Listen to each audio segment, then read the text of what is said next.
I'm floating through the air. The pain I felt is paid for, all is said and done. Oh, I am restricted, fixed upon the web. I need to kick the habit that my mind is breathing in. Break out, I've got to see. Spent all my life holding all of it closely. I played it innocent, a feel of discontent.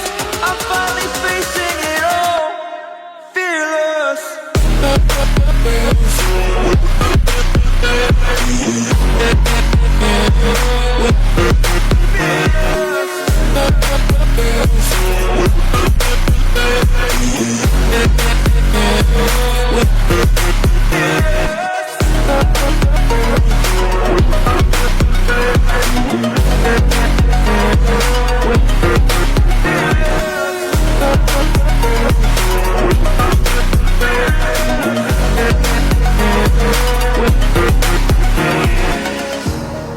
Burning the bridge that keeps us.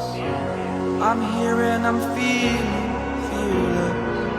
Exaggerated, that's what you assume. The story's over now, I must conclude.